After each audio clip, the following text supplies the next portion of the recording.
Honestly, I can't recall the very first time we met, but I do know it was long before that goofy incident where I ended up tugging her hair. Our family connection goes way back. Our great-great-grandfathers actually started the Great Lakes Savings and Trust Bank, which we've always just called GLS&T. Her ancestor, Rafe Devers, made his fortune by selling less than quality gunpowder during the old Great American War. He managed to sell a whole bunch of this questionable gunpowder to the federal government, and he didn't stop there. He shipped plenty of it to the South, sneaking it through Canada. My own ancestor didn't get rich until after the war. He actually fought in it and then stuck around in the South for a decade, working as a carpetbagger. Old Toveler McCready was quite the character, really more of a rascal than anything. He found some out-of-the-way county in Western Virginia and spent 10 years pretty much running the place, using freed slaves as his support base and keeping a troop of U.S. soldiers as his muscle. After all that, he came back home with his pockets full. Why he ever left Virginia, I still couldn't say, especially since things seemed to be going his way down there. Rafe, her side of the family, always looked down on my great-great-granddad, seeing him as nothing but a crook. But if you ask me, neither one was exactly on the up and up. If you strip it down, they were both up to no good. The GLS&T Bank got its start back in the summer of 1877, right after these two tried to buy the same, let's say, establishment in town. That's when they decided to join forces and set up a bank, using its funds to grow their fortunes, and yes, buy that same building together. That very same fall, these two old scoundrels ended up marrying. From what I've gathered, there are letters from back then and, of course, plenty of family stories. People have always figured that their new brides came from rough beginnings. One was French, the other Irish. Both women had 2 sons each. The oldest boys ended up in the bank and quickly climbed to the top after their fathers passed away, while the younger sons didn't make it back from the Spanish-American War. They got caught by yellow fever, not by bullets. Amos, from her family, and Andy, from mine, became the next generation of bankers and married, too. This is where the old money versus new money stuff comes in. Amos's wife, Desiree, could actually trace her roots all the way back to some of the very first French folks who helped settle Detroit, a guy who literally paddled one of the canoes to the site. But Desiree's family never had a penny to their name, and honestly, she married Amos just so her family could have enough to eat. I wouldn't call that selling yourself short, more like doing what you have to for the people you care about. As for Andy, he married a young Irish woman named Liza when she got pregnant. We never knew her last name or really anything about where she came from. Together, these two men ended up with a whole mess of kids, 17, to be exact. That turned out to be important, because when the First World War and the Great Flu outbreak of 1919 hit, tragedy struck hard. Out of nearly 30 family members alive in 1916, only 10 made it through those tough times. The bank managed to survive, though. Actually, Desiree ran things for 5 years, until Liza's son, James I, was old enough to take over. Her portrait still hangs with all the other bank presidents in the old GLS&T building downtown, right where my office is today. Even in her later years, Desiree was a real force to be reckoned with. The Great Depression hit everyone hard across the country. I never quite understood why they called it a depression when only a quarter of folks were out of work. I've seen places overseas where unemployment was way worse than that. Either way, the bank wound up owning a lot more property during those years, taking over homes, farms, businesses, churches, hospitals, even a few less reputable places. Every bit of it was put to work making more money for our families. GLS&T was also the first bank to issue its own scrip in Detroit. As long as you worked at one of the businesses or farms the bank owned, you could use this special paper money. It worked for a while. The families made sure that as much of the real money stayed in our circle as possible. The only real problem came from the Purple Gang. Those were the folks running the bootlegging operations and speakeasies when alcohol was illegal. Somehow, a deal was worked out between them and the bank, though nobody left any notes about what was agreed to. Meanwhile, the car business was taking off, and the big 3 automakers needed loans. The bank jumped right in, making deals that kept things moving. These days, though, the real money isn't in cars so much as in real estate and government-backed loans. World War II was another turning point. The war brought in money, but it also took a heavy toll on the family. 6 men lost their lives, 4 in Europe and 2 in the Pacific. Together, they earned 10 medals for bravery, including the big one, a Congressional Medal of Honor for a Marine captain at Iwo Jima. My father is James Toveler McCready III, and for some reason he decided to name me the 4th, though I never used that full title. Her dad is Amos Rafe Devers, and he named his only daughter Sandra Caroline Devers. Circling back to that first meeting, I figure I was about 6 and Sandra was 4, and even then she had quite the attitude. She stuck her tongue out at me, and I reacted by pulling her snow-white hair. She kicked up a fuss, screaming and carrying on. Honestly, I half expected her to chase after me and take a swing. After that, I kept my distance from her for a good while. Sandra ended up going to the Dominican, an all-girls high school, while I attended Catholic Central, which was all boys. She went on to Siena Heights College, another all-girls Dominican school, and I picked the University of Michigan Dearborn, majoring in pre-law. I picked U of M Dearborn mostly because it was close to home, and saving an hour and a half every day gave me more time to, well, have fun. I definitely enjoyed myself in college. Let's just say I was popular with the ladies, and leave it at that. I was wild, came from money, and didn't have any trouble finding company. Let's just say that could have been my major, too. I drove a van with folding seats and a killer sound system, which was basically my party headquarters on wheels. There were gatherings every week. A few times, things got complicated when some girls ended up pregnant, but it turned out I wasn't the father. Still, I ended up being with them later on, just for old time's sake. I always made sure to be responsible, used protection every time. I didn't mess around when it came to that stuff. Eventually, I got my law degree from the University of Michigan in Ann Arbor. It was tailored more toward banking and finance law. Dad and I picked out my classes together, knowing exactly where my future was headed. I took a mix of courses most lawyers or bankers would never bother with, but I wanted to be ready for anything. I lost my mother while I was in law school. She was hit by a drunk driver and died instantly. The guy who did it only got 3 years in prison, and not long after he got out, he ended up dead himself, also in a crash. The police did ask questions, but Dad and I were with some of Detroit's biggest names that night. Nobody ever found out who was really responsible.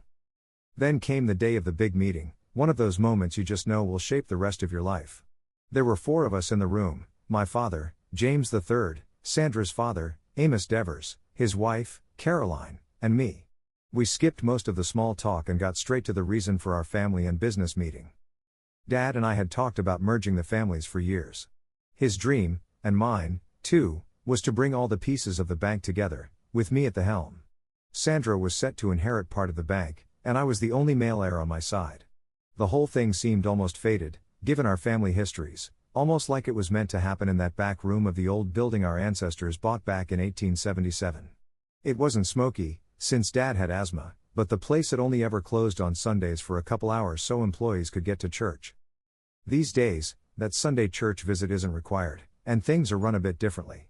The staff rotates so no one works more than 40 hours, and the pay is good enough that everyone's comfortable. They even get benefits. Dad always looked after his employees, made sure protection was used and health checks were done regularly. The longest serving woman there has been around for 25 years and knows people all over the city. I can't share the name of the place, but honestly, in Detroit, it doesn't need advertising. Dad started off the conversation. He said, "Amos, you and I have been talking about this for a long time, even before the kids were born. I think it's time we start working out a real plan." "That's true, James. Your boy's got what it takes to be a solid husband and father. How long do you think this will all take?" Dad leaned back and thought it over. "It might take a couple of years, maybe more. I've already put some money into looking into it, and honestly, Sandra is a little jumpy around men. She hasn't really dated at all. In fact, I'd bet she's still a virgin. I'm confident we can make it work, but honestly, we might be looking at a rushed wedding if James can actually win her over and she ends up pregnant. Wouldn't be the first time that happened in our families." Mrs. Devers, Sandra's mom, shot the 2 dads a look. "Hold on a second. I don't care so much if she's not a virgin, but I'm not letting her walk down the aisle visibly pregnant. I need at least a year to get this wedding together. It's going to be the event of the season. We'll need a place big enough for 1,000 people. That's not something you can just throw together." Amos, looking tired, joked, "Why not just rent out Tiger Stadium and sell tickets for $1,500 each?" Mrs. Devers glared at him, then broke into a smile. "Honestly, gentlemen, we might have a bigger issue. She's 22 and still hasn't dated anyone? Does anyone want to just say it? I know a lot of women through my groups who, let's just say, aren't all that interested in men. If Sandra is not deeply involved in her church and hasn't shown any interest in boys by now, well, maybe she swings the other way a little." Dad didn't look too bothered. "Honestly, I don't care what she likes, as long as there's a marriage and kids in the future. If we nudge things in the right direction, and James can get her to agree, most of our problems are solved. Her friends can live with them for all I care, James won't be short on attention. Mrs. Devers looked over at me, raising an eyebrow. From what I've heard about James and his adventures, I doubt he'll be lacking for female company. And if things get really complicated, I'll help look after the kids myself. That got some startled looks from everyone else in the room. Caroline's husband grinned at her. Well, if you want to, you go right ahead. I've got a few kids out there myself nobody knows about. She smirked. I know, dear. I sent a generous graduation gift to Charles when he finished at Harvard, and he appreciated it. Cynthia's about to graduate too. Are you getting her a Porsche as well? Dad decided to get things back on track. All right, that's enough family secrets for one day. We need a real plan to help James win Sandra over. Anyone got ideas? I realized it was time to speak up. I was 24, and they were talking about my life like it was a business deal. Dad, from what I've noticed, sometimes shy girls just need someone confident to lead the way. If she's got friends who are more experienced and talk about it openly, it might help her open up too. Mrs. Devers raised an eyebrow, giving me a knowing look. I take it you've got some personal experience with this? Amos turned to his wife. I know a French banker who could lend a hand, if we really need help. All we'd have to do is. And there I was, left with the task, find Sandra, win her over, fall in love, marry her, and start a family, whichever order things happened in. That brings me to the month I spent learning everything I could about Sandra. She really was a slip of a girl, barely 5 feet tall, and probably didn't weigh 100 pounds soaking wet. The most striking thing about her, if I'm honest, was her figure. She wasn't exactly curvy, but on someone that petite, even a little looked like a lot. She had light blonde hair that could have used a better cut, and a figure that turned heads. I had seen pictures of her at the beach in a big swimsuit, and my not-so-subtle questions to her college roommate told me she was definitely shy and inexperienced around guys. I figured my best shot was to take things slow and be as gentle as possible, no pressure, no drama. That month, my fair lady was in town, playing Detroit as a road show. I figured it was the perfect excuse to invite her out. I've always dressed well, my suits and tuxes are tailored by a family friend, and I clean up pretty good. For a big art opening at the Detroit Institute of Arts, I wore my best black suit. Sure enough, Sandra was there, exactly where I expected. She was dressed to the nines in a new evening gown that made her pale green eyes pop. She was running around making sure food and drinks were topped off and chatting with guests. Since my dad donated 20 grand a year to the GIA, and I chipped in 10,000 since I turned 21, mostly because I genuinely liked the place, I was invited as a patron. When Sandra walked up to me that first time, all thoughts of business and family plans just disappeared. She looked incredible, and I actually felt my heart skip a beat. For the first time, I found myself thinking, I want this woman to be my wife and the mother of my future kids. Suddenly, I wasn't the carefree player anymore. I was just head over heels for her. We chatted, well, she talked and I did my best not to stammer. I told her I was working at the bank as a teller, starting from the bottom so I could learn everything. She said something, but honestly, I was too focused on her smile. I was hooked, completely. That night, we saw the play together and went out to dinner afterward. When I dropped her off at home, I didn't even try to kiss her, I just asked for a second date. When she said yes, I felt like I was walking on air. Later that night, I went by a friend's house, but something had changed in me. Christy, an old friend and more than friend from ski trips in Aspen, tried to cheer me up, but my mind was all Sandra. Even Christy laughed and said I was finally in love, and from now on, only Sandra would do it for me. She was right, and as I left, she was still laughing. With Sandra, things moved slowly. We'd been seeing each other for 6 months, and we still hadn't gotten past a little kissing and holding hands. She was cautious, and it was making me second-guess myself. I needed advice on how to move forward. Sandra was pretty sensitive to anything even close to suggestive. That became clear one day at a friend's place. It was March, so still cold outside, but there was a big indoor pool and all the women were in bikinis or less. Out of nowhere, a client and old friend said something way out of line about Sandra's swimsuit. He blurted, "James, why is your girlfriend wearing that outdated suit? She'd look amazing in a thong, or even nothing at all." Sandra went white as a sheet. "I'm perfectly happy not drawing the kind of attention from men like you. I'd rather be with someone like James who knows how to treat a woman." The guy kept pushing, "Sure, Miss Priss, when's the last time he made things exciting for you?" That was my limit. "Bill, that's enough. Apologize to Sandra, then you need to head out. I'll walk you to your car." My tone let everyone know I was serious. Bill actually seemed embarrassed. Sandra, I'm sorry. I've had too much to drink. Please forgive me. He grabbed his wife, Carrie, who I'd known since college, and I walked them to their car. Quietly, I told Bill, thanks, man. I'll set up that loan for you with a 1% lower rate. At least now I understand Sandra a little better. Carrie gave me a sly look. If things ever get rough and you need a break, James, you know where to find me. Back at the pool, things finally changed between Sandra and me. That was the first night I was allowed a little more closeness. She was nervous, but so was I. When I finally made her laugh about it, the tension broke. I teased her, "What'll you do when we're married?" I was grinning like an idiot, just happy to be getting somewhere. She looked at me with surprise. "Wait, are you asking me to marry you?" I shook my head. "Not yet. I'll ask you as soon as I know the answer's yes." "And what if I say no?" "Then I won't ask. But just so you know, our families have already got the guest list planned out. The whole thing will take a year to pull off, at least." "They might be expecting more than I'm ready for," she said quietly. "Honestly, I'm not sure I want to get married at all." I couldn't help but laugh again, and before long, my hand found its way back to her bra. I was feeling more pent up than I'd been in years. Even her reaction let me know she was just as affected. Her nerves were on edge, and so were mine.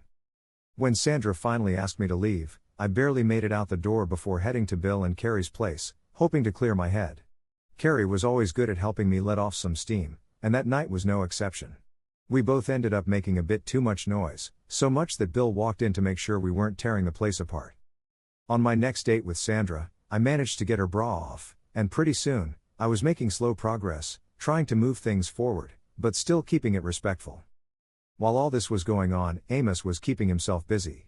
There was a new batch of paintings arriving at the Detroit Institute of Arts, straight from the Louvre. I've always enjoyed those old Flemish masters, and I'd seen most of them before during trips to Paris, back when I wasn't exactly living a monk's life.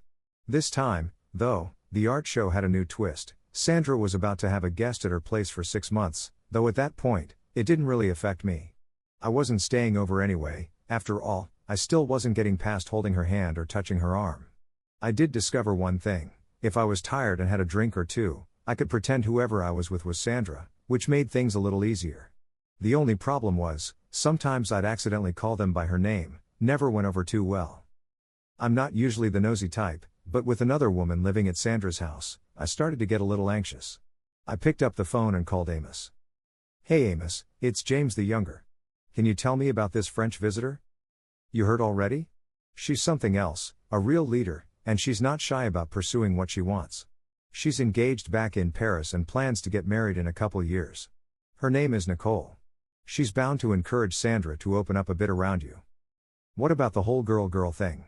I asked. "Does that even matter for what we're trying to accomplish?" He replied. I took a deep breath. "Amos, I love Sandra. At this point, the business and family stuff can take a backseat. I want her for myself, and lately, I can't even be comfortable with other women." Amos was quiet for a moment. "James, I honestly think Sandra is mostly attracted to women. It might be tough for you two to have a typical life together. But Nicole is open-minded. She'll probably have Sandra wrapped around her finger within 6 hours of arriving. Thanks for being straight with me, Amos." He added, "James, pay attention to what happens. I think it'll give you some perspective with Sandra. If you want, call my office at extension 4324. Being the stubborn guy I am, I called. They were already in the tub. I could hear water splashing and soft laughter. Then the sounds moved to the bedroom, and honestly, that was all I could take. I hung up and told my commercial loans chief I'd be out for a while. I woke up, sore and confused, somewhere unfamiliar. Slowly, I realized I was in bed, next to, quite frankly, the roughest looking woman I'd ever seen. She looked over at me. "Welcome back, Han. How you feeling? Who's the woman?"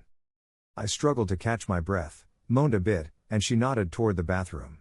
I barely made it in time and spent the next 3 hours being sick as a dog. She kept bringing me ice water, and I kept throwing it up, but eventually the worst passed. Eventually, I crawled back to bed, too tired to do anything but let the tears come. She didn't say much, just sat beside me, gently holding my head against her, letting me cry it out. "It's all right, kid," she said softly. "Life never really turns out the way we plan. Maybe things will work out with your girl, maybe not. I can't see the future, But you better get a handle on yourself before things go really sideways. When the tears finally slowed, I asked, "Who are you?" She smiled, showing a few missing teeth. "I'm the one who got you the whiskey. I'm the one who watered it down so you didn't kill yourself. I'm the one who sat with you while you cursed every god in the book. I'm an old working girl, was in the bar that night just trying to earn enough for a meal. You stumbled in, and I managed to get you out before the wrong crowd found you." "Old working girl? Did I?" She just laughed again. "No, you didn't sleep with me. You couldn't have, even if you tried. I did my best to comfort you, but you were in no shape for anything. You did try, though. I gave you a little help when you needed it, but honestly, you just needed someone to look after you. Where's my car? And where even am I?" "Your car's in the lot outside, I drove you both back here. This is Monroe, Michigan. I-75's just a mile away. Can you eat?" "I'll give it a try." "Good. I make a mean breakfast. Stay put, I'll bring it to you." She walked out, and if I'm being honest, her back looked even worse than her front, but there was something oddly comforting about her.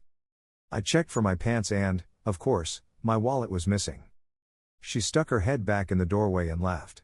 "It's in the nightstand, everything's still there except what I needed for groceries and a little booze." I actually blushed. She whipped up an amazing breakfast. I was so weak I needed help just getting to the table: scrambled eggs, thick ham, biscuits, jelly, and coffee. I even managed seconds and thirds. "What day is it?" I asked. "Monday. The 28th of May. I did the math. "You mean I've been out for 13 days? She just smiled. "Yep. If I hadn't watered down that whiskey, you might not be here. You were putting away 2-3 bottles a day. I've seen my share of drunks, but you really went on a bender. So, what's her name?" "Sandra." She gave me a sympathetic look.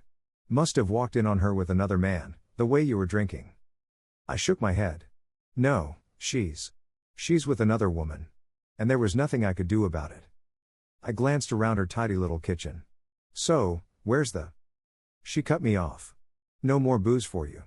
I'm not a saint, and this isn't a rescue mission. You're sober now, and you need to stay that way. Whatever you do next, do it with a clear head." I asked, "What's your name? I can't keep calling you old working girl." She laughed again. "Call me Lucy. That's as good as any. I've been in this line of work since I was young, and the world's changed a lot since then." I paused for a second, then asked, "You want a job?" She looked surprised. "Sure, but all I know is this life, and people aren't exactly lining up to pay for my company anymore. Back in the day, I got $5 for my first time. Now, it's barely enough to cover a meal. How about this, just help me get back on my feet. I think I'm going to need some backup for what's coming." She stared at me, wide-eyed. "Are you serious?" "Yeah," I said. "I just need someone around who gets it. Someone to keep me honest, and maybe hold my head when I can't hold it up myself." She grinned. "You let me come and go as I please? Quit if I want?" "Absolutely." "All right, kid, you just hired yourself a real old-fashioned nursemaid." And just like that, I'd found my rock, a person who could make me laugh when I needed it, and be there when things felt too heavy. She even ended up with the official title of housekeeper, and she was great at that, too. Losing over 30 pounds in those 13 lost days nearly broke me. If it hadn't been for Lucy, an unlikely guardian angel, I'm not sure I would have made it.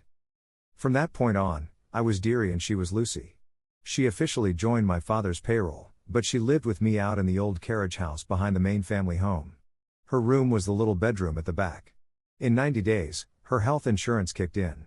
She started using the gym at the main house, and between exercise, a good dentist, and a few medical procedures, including breast reduction surgery, Lucy slowly transformed. With new clothes, better teeth, a real haircut, and the support staff available to all the women in our families, Lucy wasn't just my lifeline, she became a truly attractive woman. My old whore became a friend, and to others, she was almost unrecognizable from who she'd once been. Lucy got her very first credit card, and she used it for more than just groceries. She shopped for herself, and a couple of my older friends even noticed her.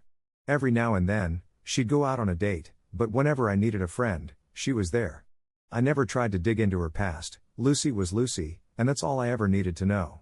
She was my shoulder to cry on, and back then, I leaned on her a lot. Meanwhile, the more complicated side of my life kept moving forward. The rooms Sandra and Nicole shared were bugged, I got weekly updates, so I always knew when Nicole was talking Sandra through the next step. I was supposed to let Sandra take the lead, wait the right amount of days between every encounter, follow the script. Nicole and Sandra were always center stage, and I just tried to play my part. When our wedding finally came, Nicole even flew back from Paris for it. I have footage from the night before the wedding, though I could never bring myself to watch it. Afterward, Sandra and I honeymooned in the South Pacific, and I wanted nothing more than to prove that I could be what she needed, that our life together could be better than anything she'd had with Nicole.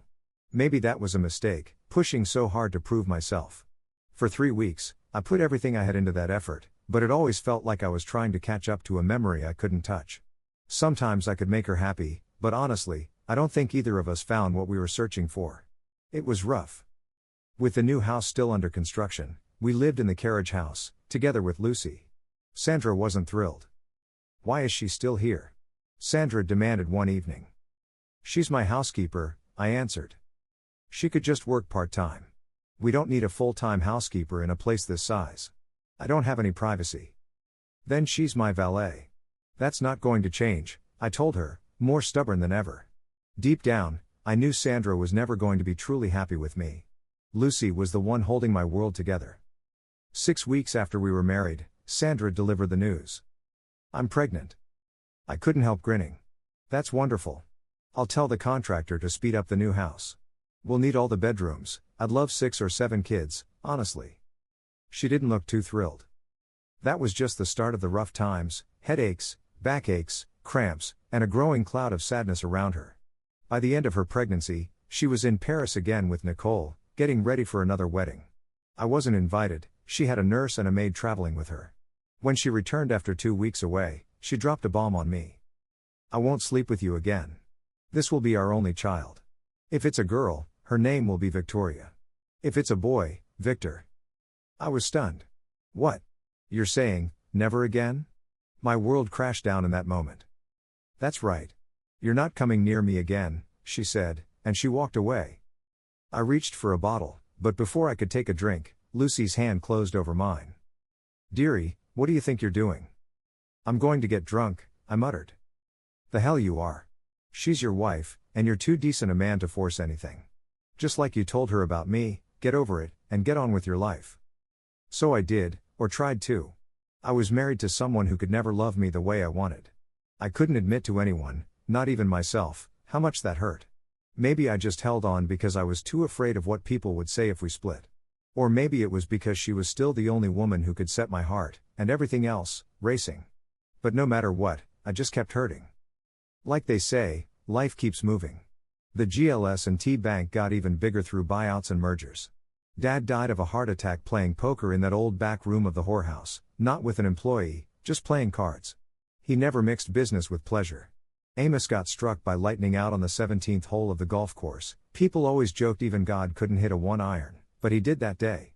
Caroline moved to Florida, found herself some new friends, including a fishing guide I met a few times on trips down there. She seemed happy.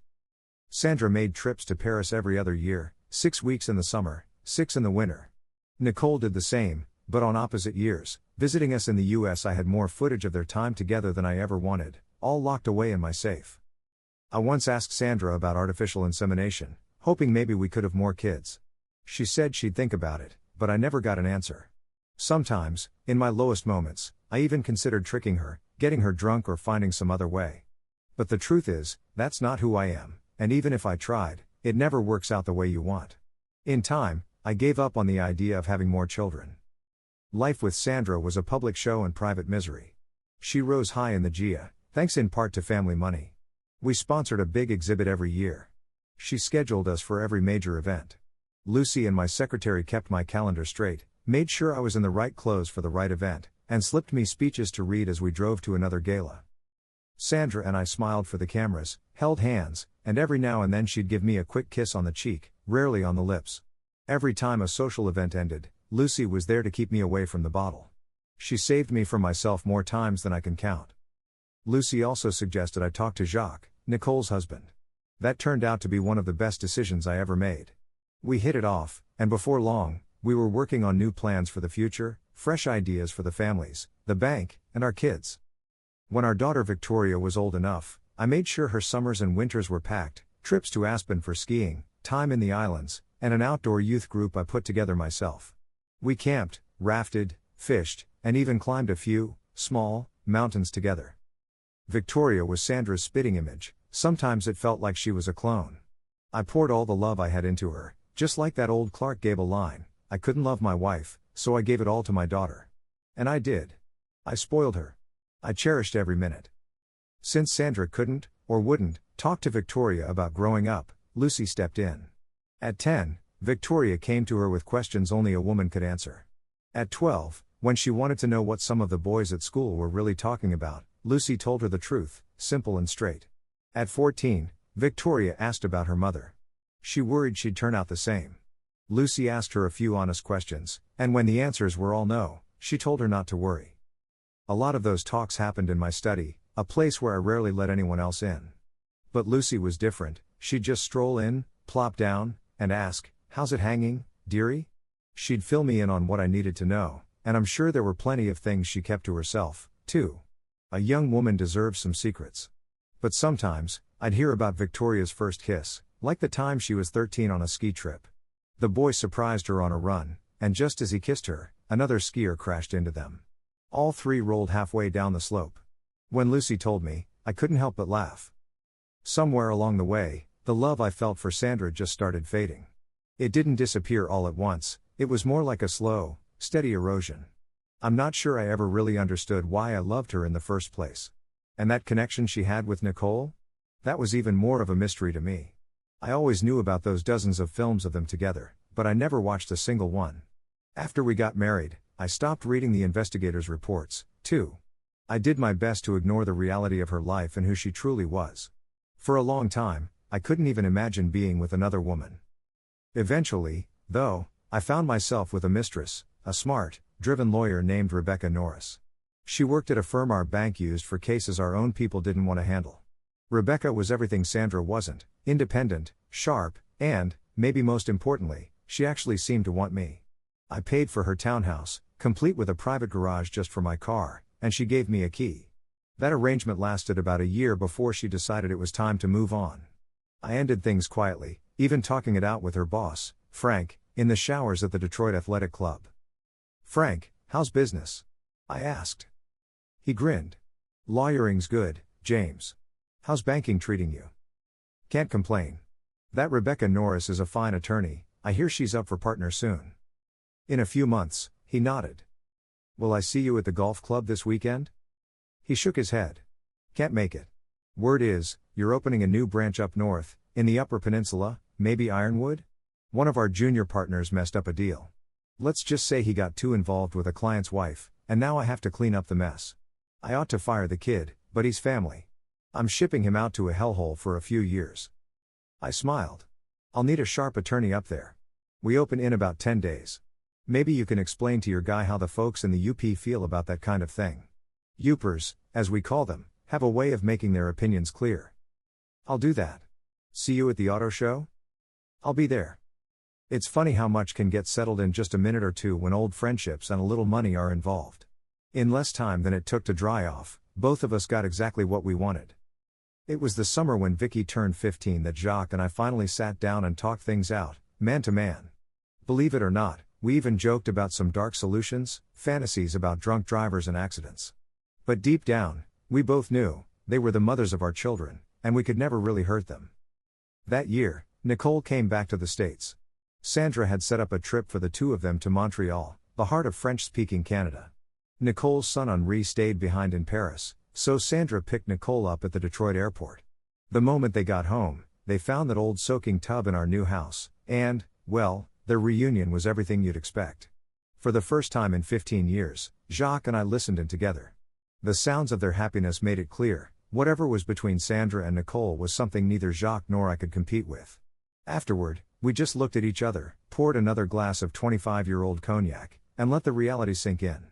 At least the cognac was excellent. At that price, it had better be. Afterward, I made sure to be home for dinner. Our cook did a fantastic job. Nicole may be French, but she was perfectly happy with a prime rib as long as it was top-notch. Jacques and I shared a bottle of old wine he brought, and for a moment, it almost felt like everything was normal. Later that evening, I invited Sandra and Nicole into my study. They stopped to fix their makeup first, of course. I went straight in and poured more cognac for Jacques and myself. Sandra must have known something was up when she saw the open bottle of expensive cognac on the table. And when she saw Jacques sitting there, she must have realized her world was about to shift. "Ah, my dear Nicole, so good to see you again," Jacques said, as calm as ever. "James was kind enough to host this little meeting. Turns out, we're not quite as naive as you both thought." I followed up, "To keep it simple, you're both caught. We have all the proof we need. All we want now is a divorce." It was as straightforward as that. Sandra's lawyer was excellent, and Nicole's attorney in France was no slouch either. But with the threat of those films going public, both women knew they couldn't win this fight. Then came the question of money, $1 million here, $1 million there. But Sandra stood to inherit half of one of the largest banking corporations in the world, as soon as her mother passed. That's hundreds of millions a year, even after taxes and charitable trusts. Sandra and Nicole together still pulled in over $25 million in spendable cash. I guess I can't complain.